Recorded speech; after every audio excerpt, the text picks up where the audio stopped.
Studio Ara. तोहके देखी दिल भइल हमर गिल हो, जादव जी ऐसन कबो भइल नाही फील हो। हाँ तोके देखी दिल भइल हमर गिल हो, जादव जी ऐसन कबो भइल नाही फील हो। नाही लागी केहू से डर जब बनब मरद, नहीं लागी केहू से डर जब बनब मरद। लोग कहे कई गो लवर बनवलू हो। नया साल नया साल में नया काम कइलू हो। अच्छा हिरान के तू भइलू हो। चुप रहा। नया साल में नया काम कइलू हो। मालवा हिरान के तू भइलू हो। ओए होए मालवा हिरान के तू भइलू हो। मालवा हिरान के तू भइलू हो।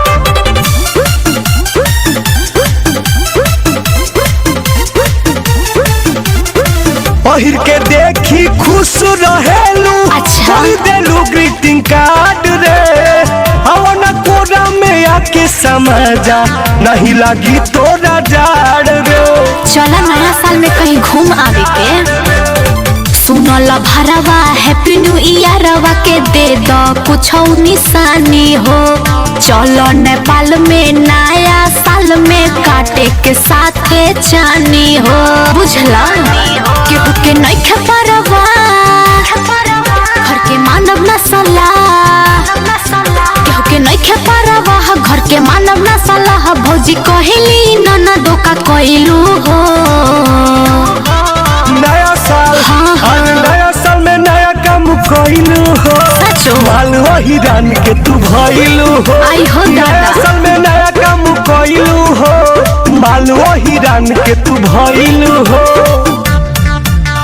मालवा हिरान के तू भइलू हो।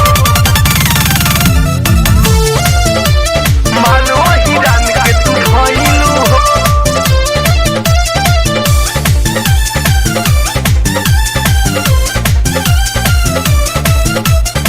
प्यार में भाई मरते तुम तक हम तो बनो हिरान हो। हमरा पता बा। कभी छोड़ी न कभी तोके टुनटुनवा जान हो। हम सब बुझतानी अगनिया लोक मिथुन तोहरे खातिर लगवले बानी हम उठलाली हो। पहिला प्यार के पहिला ह तोहफा आके आदि तो चाटो हाली हो।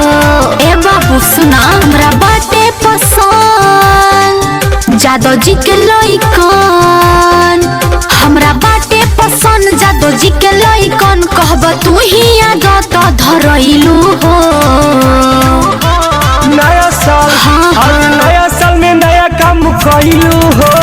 मालवा हिरान के तू भइलू हो।